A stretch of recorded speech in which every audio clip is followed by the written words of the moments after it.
So I've been walking around trying to find a place to record this video. It's the first blog that I'm doing after the completion of the Pantheatre program. It was a crazy and amazing and brilliant journey, and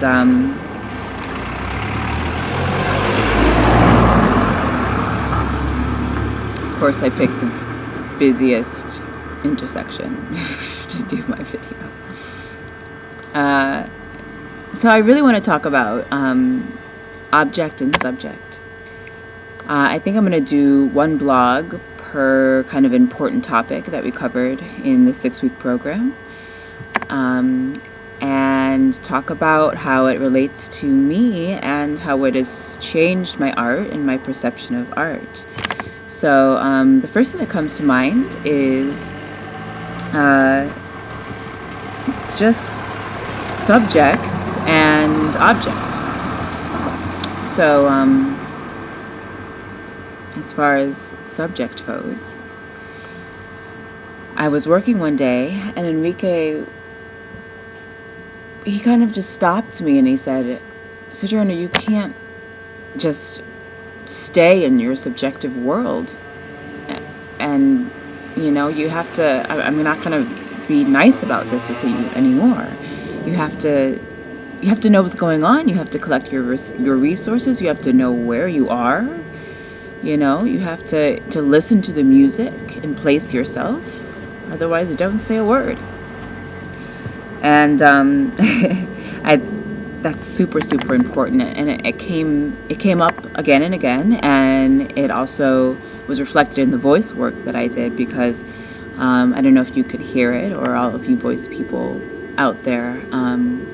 There's a difference between holding back on your voice or actually placing it in the space, objectively, I guess you might say, or I am saying that's the difference. Kind of like remaining inward, keeping your voice inside, and speaking kind of from this self-reflective, even fearful place of oh my gosh, what if I'm too loud? If I actually place my voice in the space with all of the other objects that are in the space, and then of course there's a fine line between pushing, which has a lot to do with the relaxation of your throat and just relaxation in general, and being integrated and connected to the breath. But so there's object, which is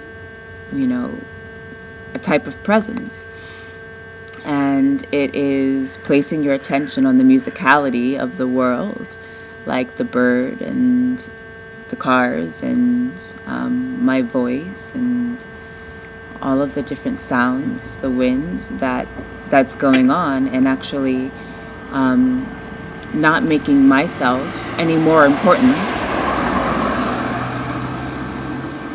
than any of the sounds or any of the things that are going on, not making my subjective world, my protagonist world, any more important than the present moment, all of the things that are happening in the present moment.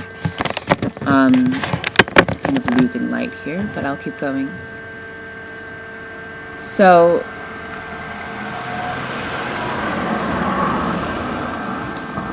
how that connects on stage, when I just did the last performance yesterday, and really what I learned, and I think what was reflected in the performance that I did, was that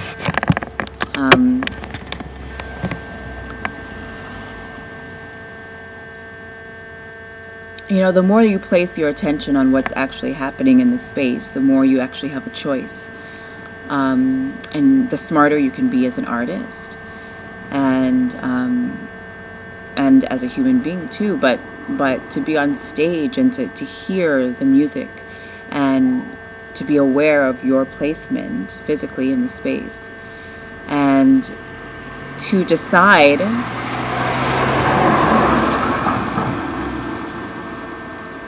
that your energy or your power or your voice is, is an object, a workable object that adds life and power to the space as well, and energy to the space, is something that just gives you more choices, and when I think about that, and I think about just like losing all of the light here. That's better.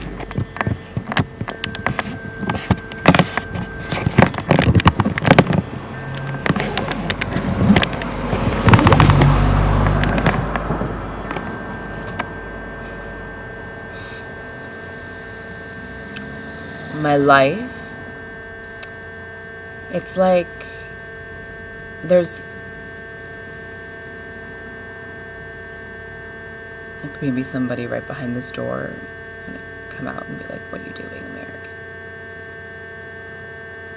They're watching TV though, so it's okay.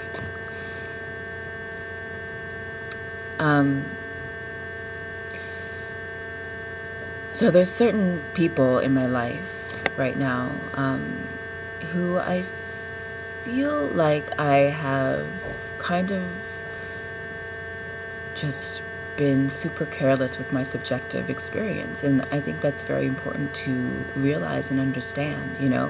Part of the feedback from that exercise was that if you are totally subjective in your presence, you're like a deer in the woods. You're going to get eaten by the lion. You have no chance. Because it's all about you. And there's certain people right now and also in my past who I've just kind of been like, oh, it's about me, it's my experience, and I'm, living in my experience, and I'm not aware of,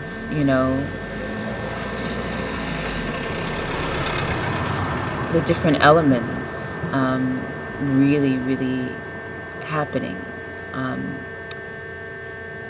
And I'm not collecting my resources and choosing, the right alchemy really to put together, to piece together in order to create a purpose, to follow the purpose that I am intending for my life, and really for the life of the artists that I work with, for the world, and that is peace, and that is love, and that is awakening. It's a lot to do with my own awakening, and that's happening right now, and always has been. So yeah, it's about realizing my subjective experience and actually making my experience objective, not more important than any other object. Making the world really more objective. And in my creativity, it's just brought this like super, super presence, because it's deep listening. It's deep listening and a lot of beautiful breathing. But breathing is another block. That's separate. So subjective, objective. I think that's it. Almost out of light.